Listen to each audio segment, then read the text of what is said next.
మీరు మీ అభిమాన shows and serials TV కన్నా ముందు ఈటీవీ విన్ యాప్లో చూడండి. Download and subscribe to ETV win app. 99 రూపాయలు మాత్రమే.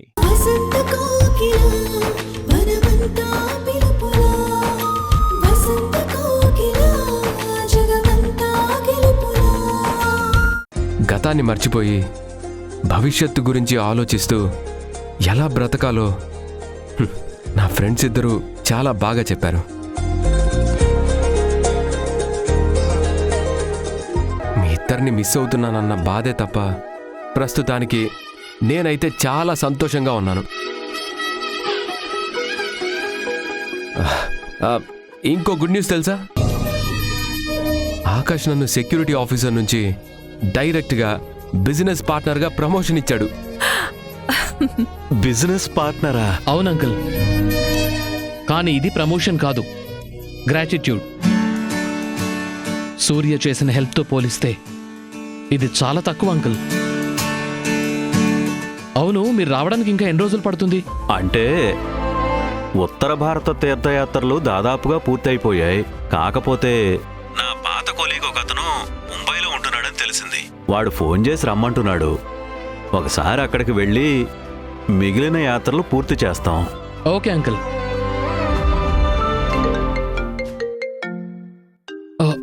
సూర్య, కాన్ఫరెన్స్ కాల్కి టైం అయింది. అమ్మా నాన్న, మాకు ఒక అర్జెంట్ కాల్ ఉంది. నేను ఫ్రీ అయిన తర్వాత కాల్ చేస్తాను. సరే నాన్న. Bye uncle. Bye aunty. Bye Akash. Bye మా. బాయ్ నాన్న. తీసుకో.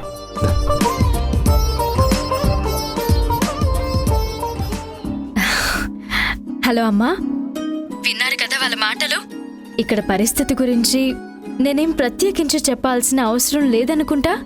అవునమ్మా, అంతా అర్థమైంది. మీకు హాస్పిటల్లో మాట ఇచ్చినట్టే సూర్యని పూర్తిగా మార్చేశాను. మేం ముగ్గురం ఇప్పుడు కాలేజ్ ఫ్రెండ్స్ లా ఉంటున్నాం. ఇదంతా ఎలా సాధ్యమైందమ్మా?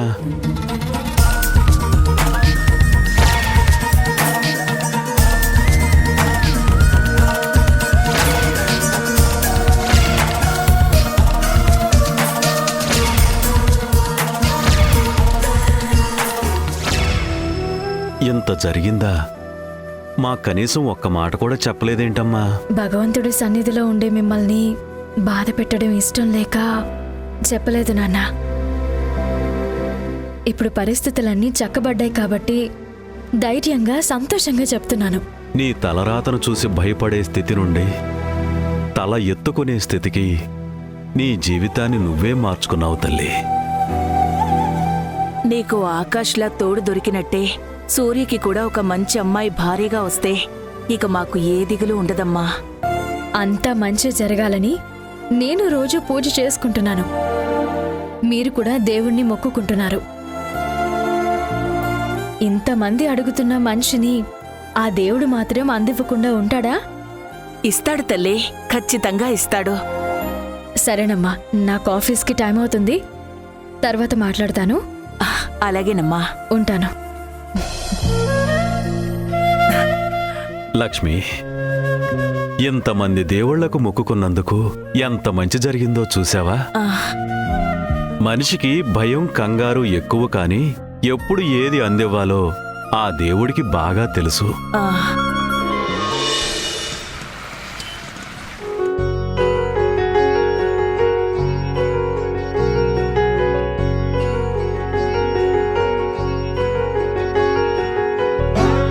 అమ్మా సంధ్య,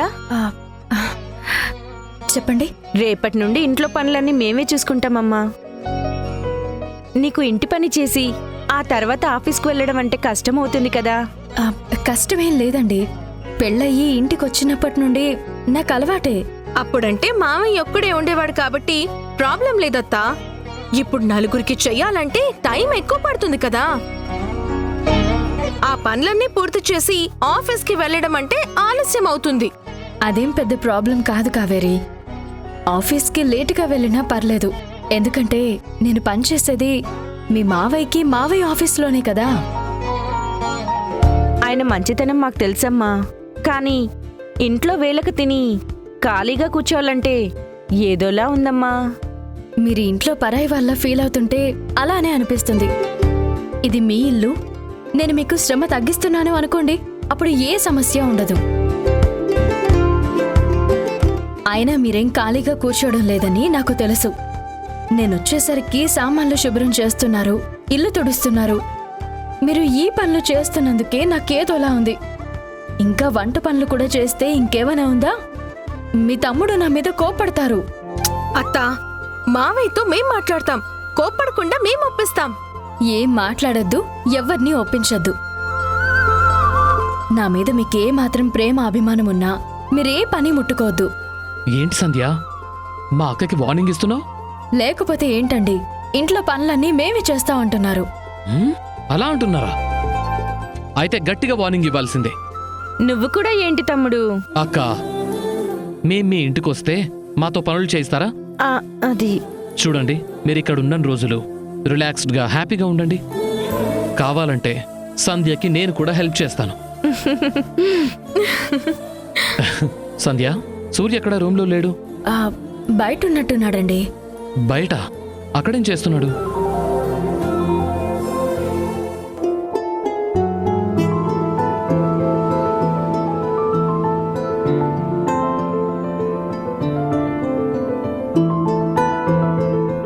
సూర్య, సూర్య, ఆకాష్ కూర్చో. నిద్రపోకుండా ఇక్కడ కూర్చుని ఏం చేస్తున్నావు? పాటలు వింటూ ఎంజాయ్ చేస్తున్నాను. ఒక్కడే కూర్చుని పాటలు వినే బదులు మాతో కూర్చొని మాట్లాడొచ్చు కదా. ఒక్కోసారి మాటలు ఇవ్వని సంతోషం, సంతృప్తి ఒంటరితనం ఇస్తుంది. ఒంటరితనం ఏంటి సూర్య? నీ చుట్టూ మేమంతా ఉన్నాం కదా.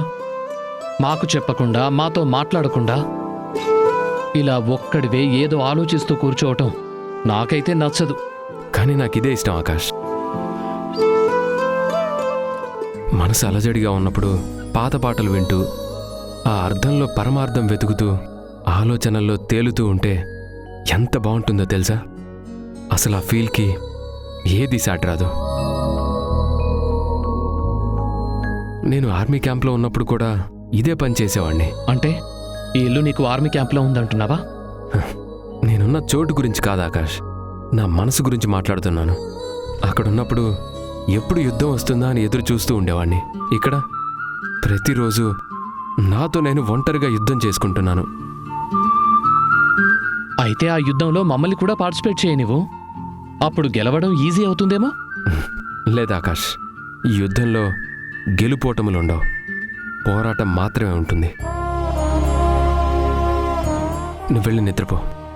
సంధ్య నీ కోసం వెయిట్ చేస్తూ ఉంటుంది. ప్లీజ్. సరే, నువ్వు కూడా తొందరగా వచ్చి పడుకో. ఓకే.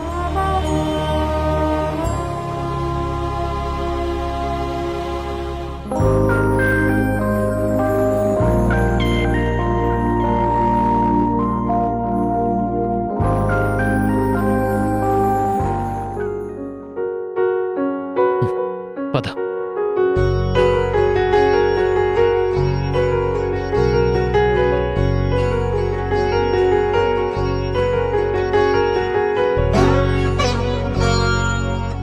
సంధ్య, సూర్య మాటల్లో అంతరార్థం గమనించావా?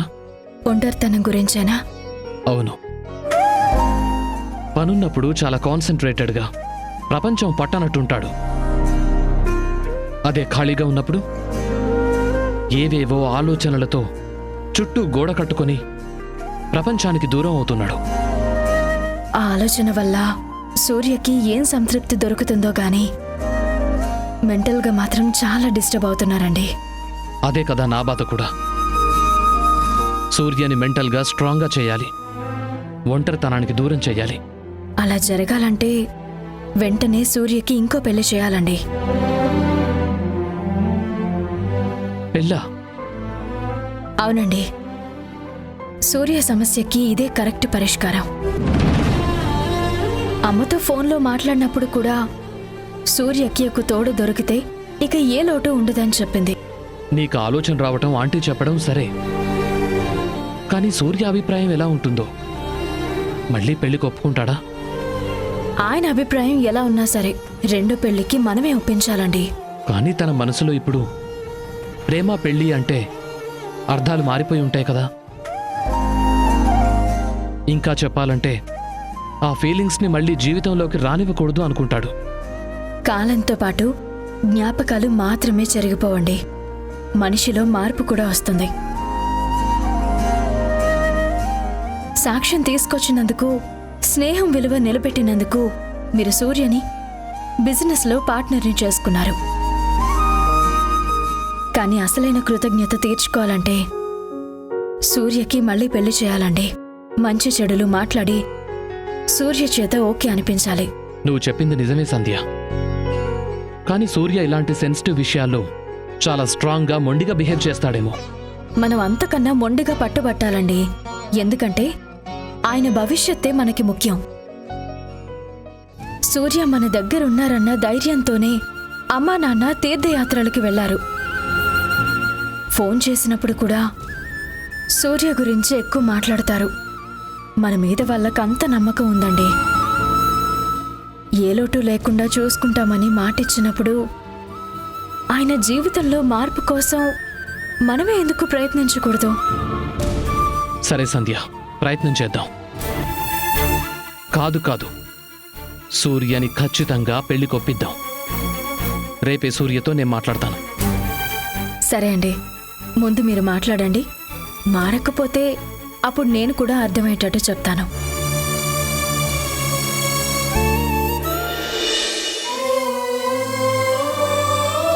ప్రశాంతంగా ఉన్న సముద్రంలో సునామీ వచ్చినట్లు ఏ విషయాన్నైనా డేరింగ్గా డాషింగ్గా తీసుకునే నీ జీవితం ఇలా మారిపోవటం నిజంగా బాధగా ఉందమ్మా. ఏ క్షణం ఎవరి జీవితం ఎలా మారుతుందో ఎవరు ఊహించలేం కదా సార్. నా విషయంలో కూడా అదే జరిగింది. నీ జీవితం నువ్వు కోరుకున్నట్లు లేదు, నేను కూడా ఒప్పుకుంటాను. దానికోసం ఉద్యోగం మానేయటం కరెక్ట్ కాదు కదమ్మా. ఇంకొకసారి ఆలోచించు. నేను డేరింగ్ డాషింగ్ అని మీరే అన్నారు, అందుకే అన్నీ ఆలోచించి మొండిగా ఈ నిర్ణయం తీసుకున్నాను. నన్ను ప్రేమించిన బాబ్జీని వదులుకోక తప్పలేదు. నన్ను ఒక ఫ్యామిలీ మెంబర్గా అభిమానిస్తున్న మీ అందరికీ దూరం అవ్వడం తప్పడం లేదు. ఇక్కడే ఉంటే బాబ్జీ జ్ఞాపకాలని మర్చిపోలేను. లంచ్ బ్రేక్ వచ్చిన ప్రతిసారి నా చూపులు మా బాబ్జీనే వెతుకుతాయి. అందుకే మా నాన్నమ్మతో పాటు ఊర్లోనే ఉండిపోవాలని డిసైడ్ అయ్యాను. కానీ నిన్ను బాబ్జీని కలపాలని మీ నానమ్మ చాలా ట్రై చేసిందని చెప్పావు కదమ్మా. ఇప్పుడు ఇలా ఒంటరిగా వెళితే ఆవిడ మాత్రం ఒప్పుకుంటుందా? ఒప్పుకున్నా ఒప్పుకోకపోయినా బాబ్జీకి ఇప్పుడు నేను భార్యని కాదు. నిజం తెలిస్తే మా నాన్నమ్మ నన్ను తిడుతుంది, కోపం కంట్రోల్ చేసుకోలేక కొడుతుంది. ఫైనల్గా నా కన్నీళ్ళు అర్థం చేసుకొని తనే మారుతుంది. దివ్యని మార్చడానికి, కనీసం ఈ జాబ్ని రిజైన్ చేయకుండా ఉండడానికి నేను కూడా అన్ని రకాలుగా మాట్లాడాను సార్. తన నిర్ణయాన్ని ప్రశ్నించడానికి నాకు మాటలు సరిపోకే మీ ముందున్నాను. బెస్ట్ ఫ్రెండ్ చెప్పినా సరే వినలేదంటే నేను మాత్రం ఏం మాట్లాడగలనమ్మా. నీలా జోక్స్ వేసేవాళ్ళు, పని ఎగ్గొట్టడానికి సిల్లీ రీజన్ చెప్పేవాళ్ళు, అవసరమైనప్పుడు ఓవర్ టైం వర్క్ చేసి వర్క్ను ఫినిష్ చేసేవాళ్ళు ఈ కంపెనీకి మళ్ళీ దొరకరమ్మా. అలా ఏముండదు సార్. నాలాంటి వాళ్ళు ప్రపంచంలో చాలామంది ఉంటారు. కాకపోతే కనెక్ట్ కావటానికి టైం పడుతుంది. కానీ నీలా నాకు బెస్ట్ ఫ్రెండ్ ఎవరూ కాలేరు దివ్య. ఓపెన్గా అన్నీ మాట్లాడుకోవడానికి, ఓడిపోతున్నప్పుడు ధైర్యం చెప్పడానికి ఎవరూ ఉండరు. ఎందుకుండరు? నీ లైఫ్లో ఆకాష్ లాంటి భర్త, సూర్య లాంటి బెస్ట్ ఫ్రెండ్ ఉన్నారు. ఇక నుండి నీ జీవితంలో బాధపడే మూమెంట్ ఉండదని నా నమ్మకం. నాతో షేర్ చేసుకునే ప్రతిదీ వాళ్ళకి కూడా చెప్పు. ఒకవేళ వాళ్ళు వినకపోతే బాబాయ్ బాస్ ఉన్నారు కాబట్టి ఈయనకి చెప్పు. డైట్లో ఉన్నారు కాబట్టి ఓపిక్గా నీ మాటలు వింటారు. అంతే కదా సార్? ఇది సార్ పరిస్థితి. మనం ఏం మాట్లాడినా ఇలా ఏదో ఒక సమాధానం చెప్పి తప్పించుకుంటుంది. తప్పదు సంధ్య. జీవితం అంటే ఏంటో పూర్తిగా తెలుసుకున్నాను. ఎక్కడ ఉండాలో, ఎవరికి దూరం అవ్వాలో అంతా అర్థం చేసుకున్నాను.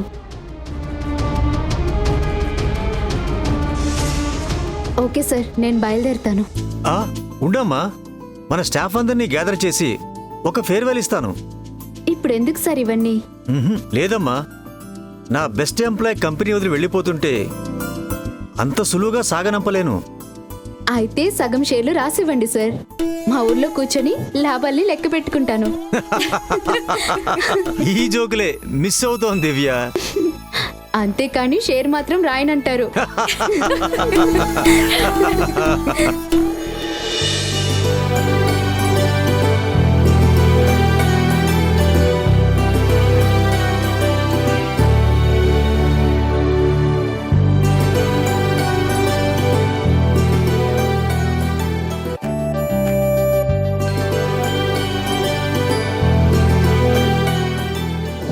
దుర్గమ్మ, ఇక నిన్ను ఏడిపించే వాళ్ళు, నీ మీద సెటైర్ లేసేవాళ్ళు ఎవరుండర్లే. నీకు నవ్వుగా ఉందేమో కానీ నాకు మాత్రం చాలా ఏడుపు వచ్చేస్తాంది. నువ్వు ఉంటే ఎలక పిల్లిలాగా ఆట ఆడుకునేటోళ్ళం. ఇప్పుడు ఎవరితో ఆడాలనో తెలియడం లేదు. నా బదులు నీ పతిదేవుడు అప్పలు కొండతో ఆడుకో. ఆ ఆఫీసులో మా ఇద్దరికి అరుపులు తప్ప ఆటలు ఉండవు కదటి మేడం.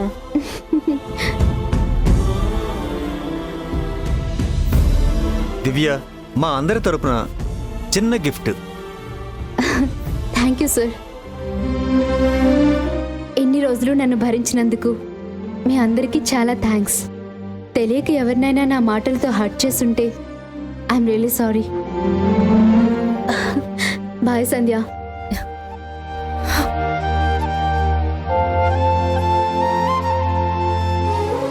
ఏంటి సంధ్య ఇది? నేనేం వేరే గ్రహానికి వెళ్ళడం లేదు. మనం ఫోన్లో మాట్లాడుకుందాం. బోరు కొట్టిన ప్రతిసారి నేను నీకే కాల్ చేస్తాను.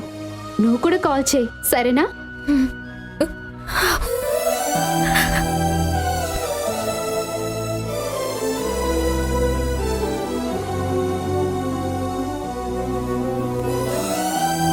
చూడు, నీ వల్ల నేను కూడా ఎమోషనల్ అయిపోతున్నాను. నవ్వుతూ బాయ్ చెప్పాల్సింది పోయి ఏడిపించి పంపిస్తున్నావు. ఇదేనా నువ్వు ఇచ్చే farewell? Bye Divya. Bye Sandhya. Bye sir. Bye Divya. Bye. Bye దివ్య.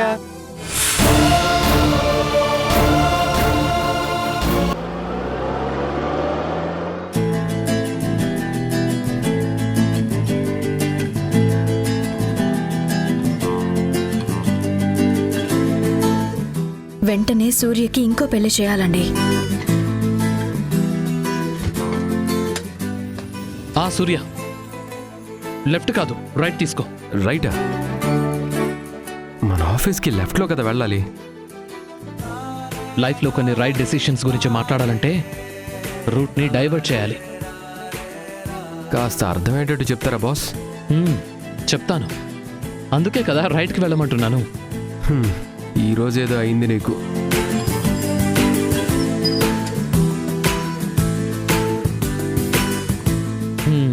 అవును, ఈరోజు ఆఫీస్కి వెళ్ళి వర్క్ చేసే మూడ్ లేదు. అయితే ఏదైనా రెస్టారెంట్కి, కేఫ్కి వెళ్దాం? లేదు, ప్రశాంతంగా ఉండే ఏదైనా ప్లేస్ చూసి ఆపు. కాసేపు మాట్లాడుకుందాం. మాట్లాడుకుందామా? ఇదేదో ఇంట్లో ఉన్నప్పుడే చెప్పొచ్చు కదా. అన్నీ మాట్లాడుకొని లేట్గా స్టార్ట్ అయ్యేవాళ్ళం కదా. ఇది ఇంట్లో డిస్కస్ చేసే మ్యాటర్ కాదు బాస్. ఇదిగో ఇక్కడ ఆపు. ఇక్కడ ఈ ప్లేస్ బాగుంది, ఇక్కడ ఆపు.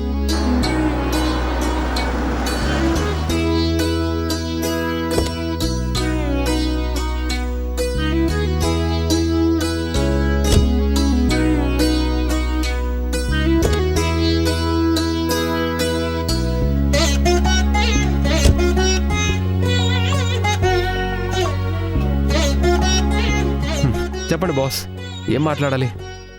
దేని గురించి డిస్కస్ చేయాలి? చెప్తాను కానీ ఈ ప్లేస్ చూస్తుంటే నీకేమనిపిస్తోంది? ఆఫీస్కి వెళ్లకుండా టైం వేస్ట్ చేస్తున్నావేమో అనిపిస్తుంది. మన దగ్గర చాలా టైం ఉంది కానీ చుట్టూ చూస్తుంటే నీకేమనిపిస్తుందో ముందు చెప్పు సూర్య. ఎవరూ లేని లోన్లీ ప్లేస్కి తీసుకొచ్చి ఏమనిపిస్తుందంటే ఏం చెప్పాలి? పాయింట్కి వచ్చావు.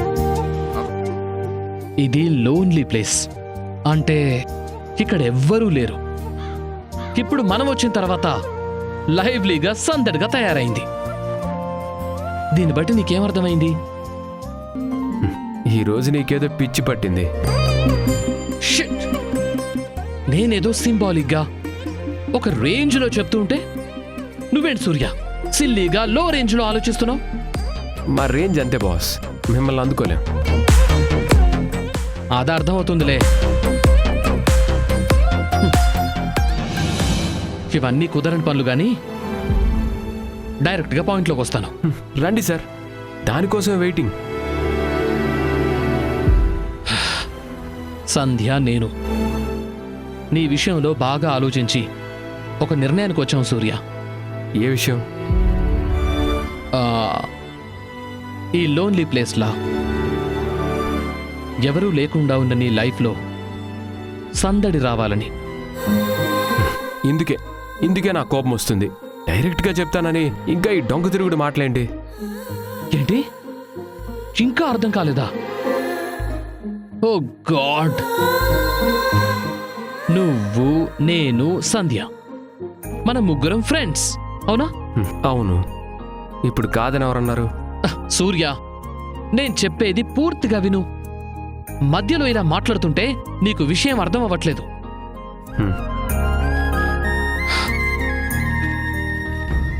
నేను సంధ్య జంటగా హ్యాపీగా ఉన్నాం, కానీ నువ్వు మాత్రం ఒంటరిగా ఉన్నావు. అది మాకు నచ్చటం లేదు. అందుకే నువ్వు మళ్ళీ పెళ్లి చేసుకుంటే బాగుంటుందని మేమిద్దరం కలిసి నిర్ణయం తీసుకున్నాం.